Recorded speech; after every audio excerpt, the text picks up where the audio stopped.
Discover the Women in Tech Trailblazers podcast, hosted by Tiffany and Jordan Franklin. Here, the complexities of being a woman in the tech industry are unraveled through discussions on key issues, personal growth, and how to succeed despite systematic challenges. It's a source of empowerment and inspiration for all women at all stages of their tech careers. Welcome to Women in Tech Trailblazers. We are super excited to be back here with you today and have one of the most amazing guests. I think I might always say that, but this one is near and dear to my heart and have a long-lasting relationship with her and know her passion on the topic that we're going to talk to you about today, which is really prioritizing ourselves and our health. Something I think people in general struggle with, but definitely us as women. So I'd like to introduce you to Suzy Goodwin. She holds a master's in health promotion and has spent the last decade working in the tech for SaaS organizations in the human resources space. Her current role gives her the opportunity to guide enterprise companies from antiquated one-size-fits-all fitness programs to more inclusive, personalized well-being benefits. Okay, I'm so excited to hear more about this. And on a personal note, Suzy is an ultra marathon, I wanted to reemphasize that, and has completed multiple 100-mile trail races, over 70 marathons. Did y'all hear that? 70 marathons. I'm over here like, check the box. I did one half. Okay. She gives back to her community in a multitude of ways. She volunteers her time to really dig in and teach the next generation. You know, that's my heart, about personal fitness through run clubs and female scouting troops. So welcome to the show, Suzy. I'm so happy to be here. Thank you. Yeah, welcome. Yeah, Tiffany, I'm on the same page as you, by the way. I have one half marathon under my belt. I made a deal with my cousin that I'd beat him, and I accidentally switched our numbers. So per the data, it says I beat him, but he's a mega marathon runner. And so I knew I wasn't going to. Had to figure out how to dupe the data. That's working smart, not hard, Jordan. Yeah, I mean, I finished. That was my goal. Well, I love to introduce our podcast. Tiffany does a great job introducing the guests. So the purpose of the podcast is to really dig in about topics that matter to girls and women, especially in technology, and bring awareness to those topics that we don't really talk about. And I think you're a great person to bring awareness to those topics. One of our first questions is always, what does authenticity mean to you? That's our word of the year, so we're going to stick with it for this year. But what does that mean to you? I love it. So, Jordan, Tiffany, authenticity to me is when we have a good understanding of ourselves and our priorities. And when we think about that through the lens of well-being, right? Because that's what we're talking about today. It's the ability to set boundaries, to advocate for our own well-being. And especially as women, this includes things, of course, we've got, family considerations. It doesn't need to just be like in our priority list. It really needs to top our priority list so we can show up as better teammates. When we feel great physically, mentally, emotionally, when we're authentic to ourselves in that sense, it helps us be better. Absolutely. Love it. I love that. We had a self-care event like last year, and we brought in a therapist to she's hilarious, to talk to us. And she was like, ladies, I just need to tell you something. Eating lunch every day and taking a shower is not self-care. Those are our basic necessity needs. But I'm not going to lie. If I ate lunch that day, I literally am I took care of myself. And I'm so anyways, it's just perspective is huge. And I love that you tie that back to what being your whole authentic self means. So super excited. Okay. So talk to us a little bit about your personal journey. So you are where you are, but obviously we each have a journey that we kind of walk on to get there. So especially with regards to your career and kind of how you've incorporated that work-life balance you were just talking to us about with a focus on your health. So I've been working from home for 15 years now. So way before the pandemic made it cool. For those that go into the office, I know that probably sounds like a dream, but for folks who also work from home or maybe a hybrid schedule, you know that the balance becomes even more challenging. And so I'll offer up probably one of the best tools that I have, and you can use this no matter where you work, in a brick and mortar office or from home, is to schedule quality personal time. And so it's actually very consistent with the advice that you got at that self-care event, Tiffany. Notice that I didn't say schedule personal time, quality personal time. So for me, that looks like during my workday, I have 2 walks outdoors with my husband, device free. He also works from home. And so we don't have office mates. So that connection becomes really important. But then also for our physical well-being, the vitamin D is important. And I treat these appointments on my calendar blocked off. It does not show as free. People are not allowed to schedule over it. I often hear like, yeah, block time on your calendar, which is a great tip if you're willing to honor that time. So again, don't just take a break, but take quality breaks, take quality personal time. Yeah, and I think that so I'm a big scheduler. I love like my blocks in my day. Like I won't answer texts for a certain period of time. Like if I'm trying to do something for work and I will block it off. I suck at blocking it off for myself. I'll block it off for laundry, but blocking it off for myself is really hard. And I think that's a lot of us, right? A lot of us sit there and go, okay, hey, here are the things I need to get done in the day to make the night easier or whatever it is, right? All three of us are moms. So, I mean, that's how my brain functions. But I will say that blocking that off, I've even blocked it off in the mornings from 8 to 9. I take a walk. Now, I might listen to a call or a podcast or whatever, but for me, that's good because it gets me out, it gets me moving, and it gets me revved up for the day. But just doing that was even hard. And I'm a person that blocks my schedule. There is a ton of research out there that shows, like, in terms of quality output. Okay. So, like, putting your work hat on and quality output, depending on who you are, you've probably got 20 to 30 minutes of like, hey, you're firing at all cylinders like a 9 or a 10. And I offer this up for the person that thinks, lady, you are bananas. You're taking 2 walks a day. I can't even take one. Like when we think about output, though, right? You can get more done when your brain is firing at all cylinders. You're probably familiar with, there's a time management technique, the Pomodoro technique, right? And this is where it's like 20 minutes of work and then a 5-minute break because it aligns with our brain's ability to focus and function. And then we need that break. My suggestion here is put movement or put quality personal time into that break that your brain needs to do good work anyway. Mm-hmm. I needed to hear that. Like, okay, I am the blocker of calendar that does not honor my own block. Like I blocked my calendar and I didn't honor it because 5,000 other things come up and everyone needs help. And I'm infamous for talking about the empty cup and like you can't do anything with an empty cup. But I think even with regards to our careers, like you're talking about, Suzy, it's really important to, did you say 30 minutes we operate on all cylinders? 20 to 30 minutes, depending on the person. This depends on your age. It depends on a multitude of things, but you can take to the bank that you are not getting more than 30 minutes. If you're like Megamind, you've got 30 minutes. That's a best case scenario. So we're winging it on some mini cylinders for the rest of the day. I feel that right now. Yeah. And that's the reason why I started my day off with it, right? Like, so really I'm done by like 8:30. I walk all of our kids to school, but that's for me, it's device free and it's a good conversation. It gets me revved up. I have my cup of coffee and I get back to my desk and I find that it's really different. Like starting your day off like that. And you said 2 walks a day. I mean, I could see it at lunch, even getting me picked back up for the rest of the day. I love that you talk about anyone who's read Atomic Habits recognizes exactly what you just said, because that's habit stacking. It's something that you're used to doing, i.e. walking, or kids got to get to school, and you're pairing movement with that. So I will, for folks thinking through this and listening to this conversation, if you're a leader, could one-on-ones be walk and talks?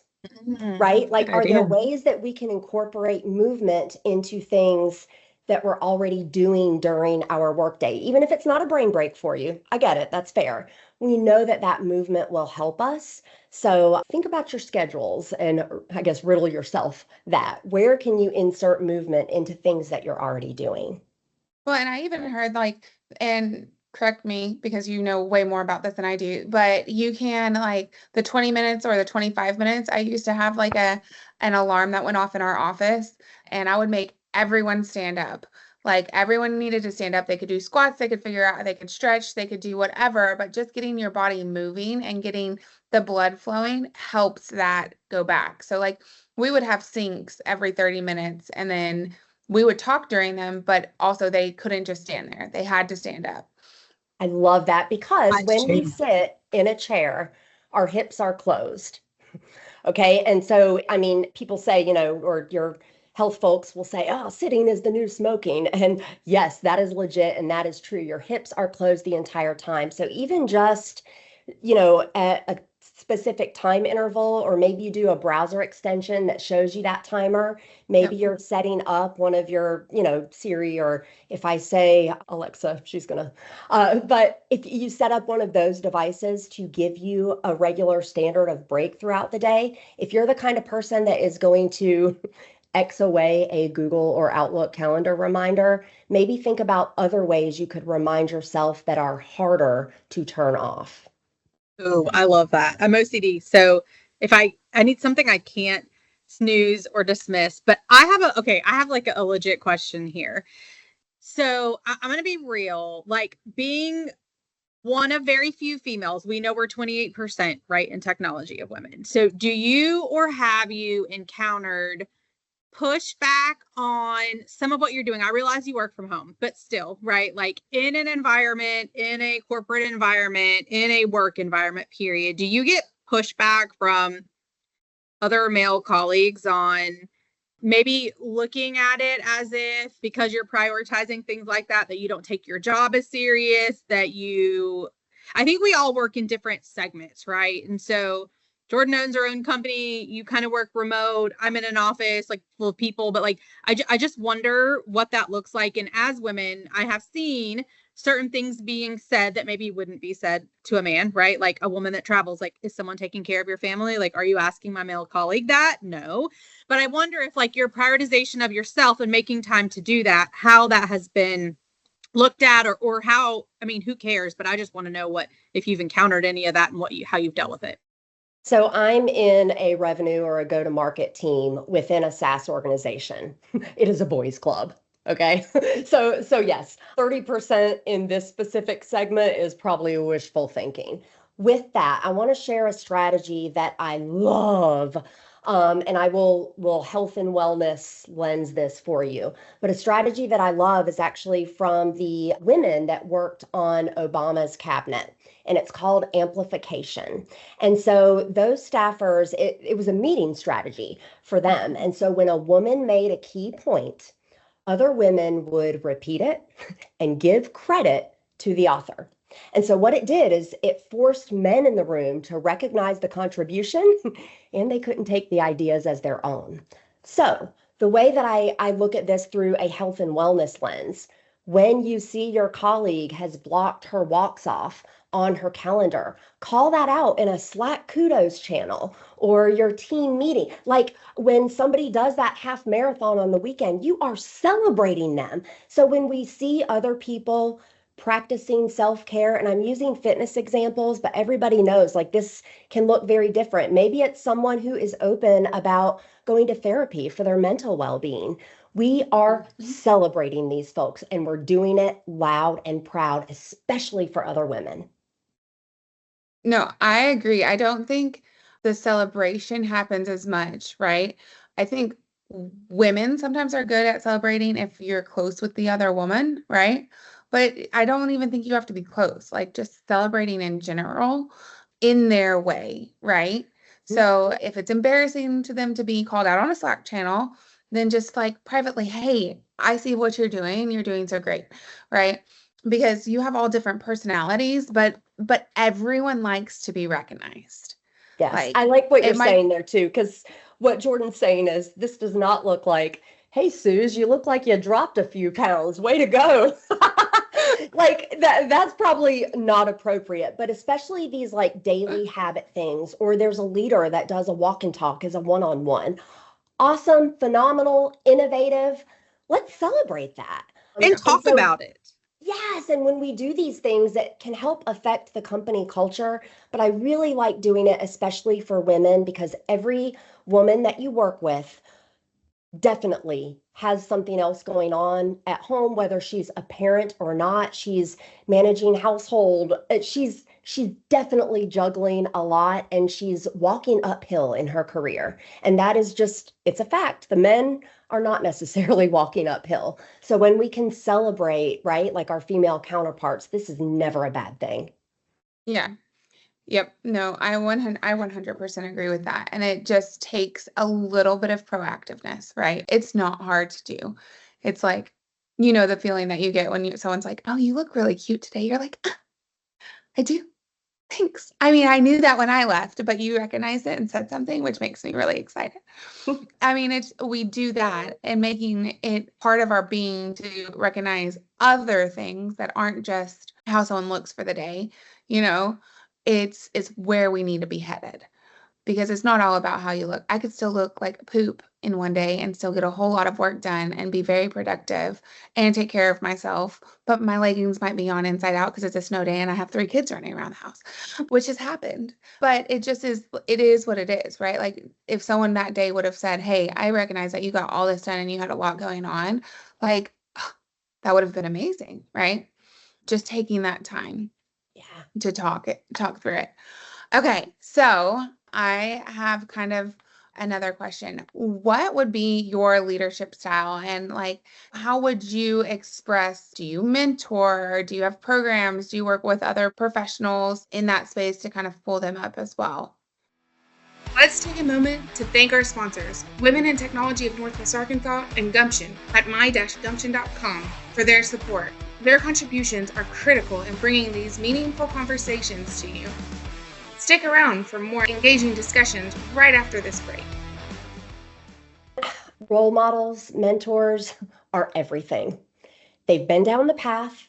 They can provide you the cheat code, so to speak, and they can amplify your voice when you're not in a room. We need these things, especially as women. We know that we're not paid like our male counterparts. We know that we're taking the harder road. Like, we are very conscious of that. And so, again, we've brought up parenthood, but I also think about menopause. This is something that women are going to go through later in their career that male counterparts are not going to have to go through, their body not creating a hormone it used to create for the first 40 years of their life. We're going to have to navigate that. And so when you have someone that you can trust with, right, because that's personal. I'm giving personal examples. Menopause, parenthood, yes, these are deeply personal things, but when we can find someone in our field adjacent to, I love, groups like Women in Tech, where you can find like-minded people. When you can find folks that are walking that path with you, or better yet, are steps ahead, again, this is like your cheat code. And this person can help you, kind of third-party style assess the boundaries that you're setting for yourself, because oftentimes we need a second opinion on that, and even better if it's a female in our professional space. Yeah. I also think they give you passes, right? So sometimes we have I call it mom guilt, but it could be anything guilt, right? You feel more guilty for not doing X, Y, and Z, or not being at that networking event, or not being at an event for family or whatever. But when someone's a couple steps ahead of you, it's kind of like, if that's the avenue they took, it's kind of like permission, right? Like, hey, you don't have to be all things to all people, right? I will never You're gonna forget have to. one of my sons. My kids I have triplets that were born premature. And one of them at 6 months old got RSV, and he was in the PICU. And I was supposed to go across the country for a revenue kickoff. And it was my first one with that organization. I was really excited. I'm hitting the ground running. I'm making impact. And blessedly, a leader said to me, "Do not come here. You need to be there with your son. There will be many more revenue kickoffs, and we get it. We understand." And to your point, Jordan, I needed to hear that. I consider myself a strong woman, but especially in that weak moment where I'm seeing my son in the hospital, I needed that permission. Yeah, I love that. And I think what you're talking about starts with a word that none of us are great at. You might be good at it. You might be okay at it, but boundaries. Okay. Mm-hmm. And what I have found over the years is that we're just not great at boundaries. Again, some better than others, but it's like been a learning process. Like most of us had to get into our 40s to like even semi start being good at like, what are boundaries and like, what do I want to set for myself? And I would say, especially in our career, we want to hit the ground running and make a good impact and make sure that like we're seen, not to be seen, but like because we're working so hard and we're, earning our keep, right? All of those things that we're told or have been set in our minds. But we all get fed up at some point. And the problem is we do boundaries backwards. So we wait till we're fed up and then put in boundaries instead of setting the boundaries in the beginning. And I always use this analogy. That's like me giving you $100 and being like, I'm just kidding. Can I get like 30 of it back? Like, of course the person's going to be mad. Like, why'd you give me the 100 in the first place? Just give me 70. But can you talk to us about boundaries? Because I think you're segueing into that with what you're talking about. Yes, someone else is standing and setting that for you in an example, but how do we do that for ourselves? How do we set those boundaries to keep ourselves healthy? So I had to get really good at saying no. And I'm going to give you my template for how I say no. And I want everyone to steal it and use it. And it's something that I had to practice because I was a woman who for many, many years, I'm apologizing, I'm people pleasing, I'm bending over backward and Gumbying myself to say yes to everything. But when I got comfortable saying no, the delivery, that really helped me, to your point, Tiffany, set boundaries. So the way that I do it is this: no. Notice I didn't say I'm sorry. I didn't beat around the bush. No. If I do that, I can't do. And then you fill in the other priorities that you have, right? And if you can align it to something that this person would understand if they're a parent. So it would look like, no, I can't do that. I've got the kids, I've got this huge implementation project.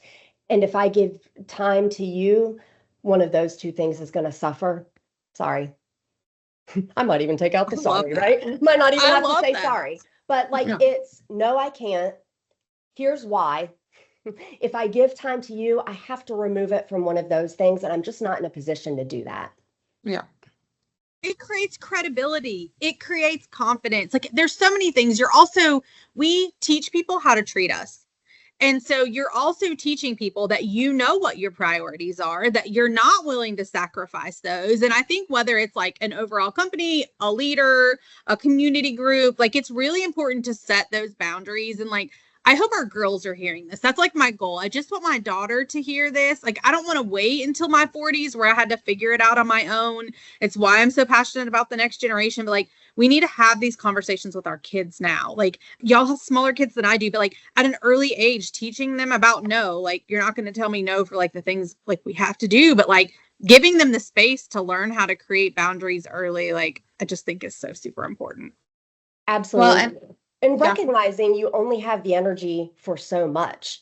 So that quite literally is a true response. If you say yes to something, the energy is going to come from somewhere else, be it your children, your faith, other important things that you have going on in your self-care, your quality personal time. It's got to come from somewhere. And it's absolutely okay to say, hey, I'm really prioritizing my personal health right now. And if I give this time to you, that's going to suffer.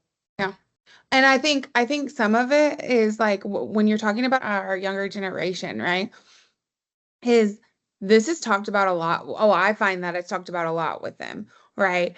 And maybe more so with girls than it is with the boys, or they just have way more energy. I don't know which one it is yet. I have 2 girls and they will come home and read a book. They take time for themselves. Like that is the first thing. And my husband every single day is like, where are our kids? Because they take 30 minutes and they go chill all separately.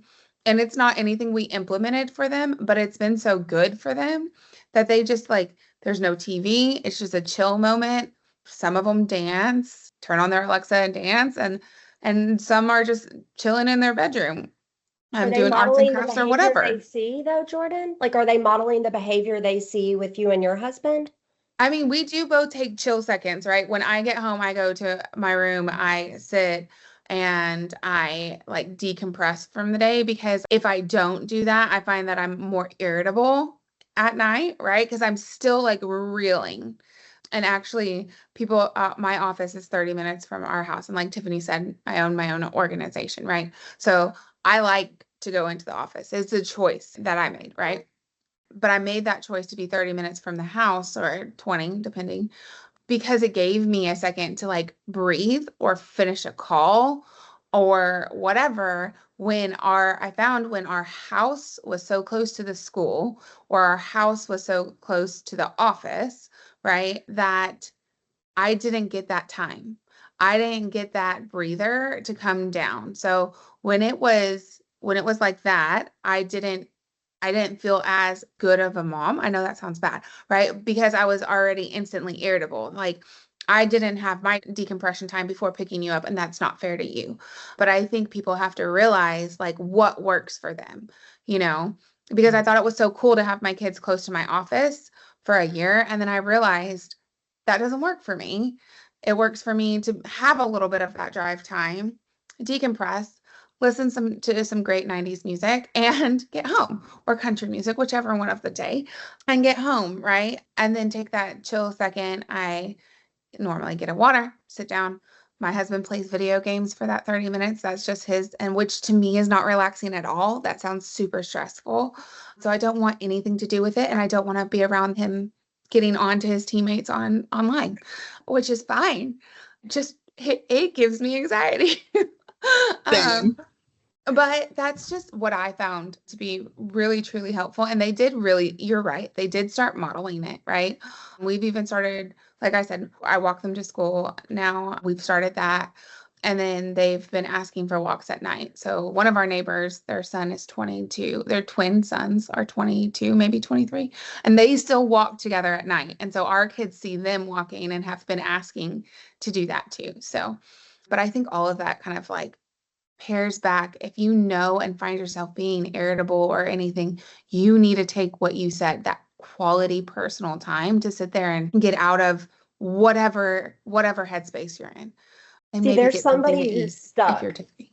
There's somebody who's listening right now that's stuck with the way their lifestyle has been designed, that this is why mentors are so important. This is why it's really important to be self-aware and kind of check in with yourself, because you've strategically figured it out in a way that works best, right? For like your well-being, right? Like Mhm. you've figured out the time or that lifestyle management piece. But again, a mentor could offer, hey, it doesn't have to look like living beside the office or, whatever it might be. There's so much that goes into being self-aware, and part of that is taking feedback from others. And then Mhm. also, to your point, kind of testing and being willing to admit when something you've implemented is not working. Right. And get away I from love it. I love it. Okay, sad face. We're coming up on the end of our time. But Jordan, what's our favorite last question? What organizations or mentor programs would you suggest for our listeners? Absolutely. I've got a few for you. So again, recognize that I come from the revenue side and I'm in the HR space. So some of it, if you're in a different space, recommend it to your peers. But for those that are in those spaces, Rev Genius is a Slack community that is fantastic, and that's for your go-to-market revenue folks. People Geeks is another Slack community that's really great for HR and benefits for females. And you don't have to have a quota carrying role. There's a Slack community called Women in Sales. Chef's kiss. Chef's kiss on this one. There are Slack channels that for parenting, local meetups, and they are quite active. There's a book club that we have. Of course, there are job postings and all the things that you would expect to find in a professional group like that. But it's also the fun kind of do life stuff together for everyone, no matter, what professional space that you're in. I will also remind you, we've talked a lot about the next generation on this show, but there are Girl Scout groups, or my daughter belongs to American Heritage Girls. There are elementary schools that would love to have speakers come in. So as you're thinking about groups and as you're thinking about networking and giving your time to feel that connection that is so important for us, don't forget about the girls that are going to have our positions in 20 or 30 years. all of that. Okay, and last one for you. So we always ask our guests at the very end to leave us with one final, not just thought. If you could offer one piece of advice to all of our listeners, what would that be? So we've talked about well-being today, so I'm going to have to give you a piece of kind of well-being, and this is more in the physical realm of health. I recently read a book called Die with Zero by Bill Perkins, and the premises is this. He really emphasizes that your high earning years are also going to be in that exact same time period that you're at the largest risk for deteriorating health. So what ends up happening is you find yourself at 60, 65, yay, I'm retired and I'm Scrooge McDucking through, buckets of money, and you don't have your health. And all of that big money pile that you've saved up goes toward medical costs. There is a really popular opinion among a lot of the exercise scientists that specifically study women right now. So I'm talking about Dr. Vonda Wright, Dr. Stacy Sims, and what they recognize is 30 to 40, that decade, 30 to 40 is the prime time to get return on fitness. This means what you're doing in the gym. This means lifestyle habits like walking your kids to school, 30 to 40. So if you're in your 20s and you're thinking about this, like 30 to 40, that's when you maybe don't have the chaos of college. We can think about what 30 to 40 looks like. That is the prime time. And if you're like me and you're over 40 and you're like, oh, the ship sailed here. No, it hasn't. No, it hasn't. Don't wait until you're 60 to 65 and you don't have that health. What is wealth without health? I guess that's the TLDR. What is wealth without health?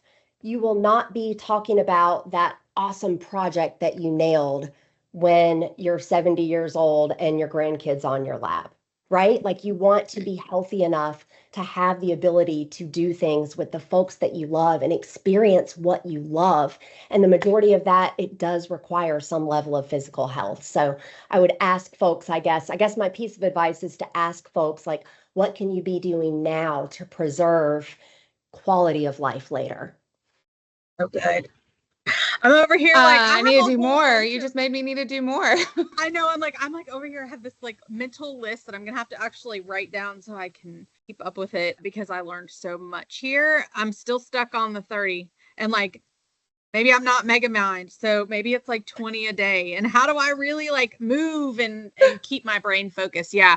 So thank you so much for your time here with us. We are super grateful that you were able to join us. To our audience and listeners, thank you so much for continuously coming back and supporting. And so just thank you for tuning in. At the end, per the usual, you will see Suzy's socials come up so you can follow her on LinkedIn or any of the other social profiles. And as usual, continue to follow and subscribe. Well, that's a wrap. Another episode of Women in Tech Trailblazers podcast. Thanks for tuning in and sharing this time with us. If you liked what you heard, please share this episode with your friends in tech. And don't forget to subscribe to our podcast. Your support helps us keep bringing in inspiring guests and uncovering topics that matter to you. Until next time, keep pushing boundaries and making your mark in the tech world. Goodbye for now.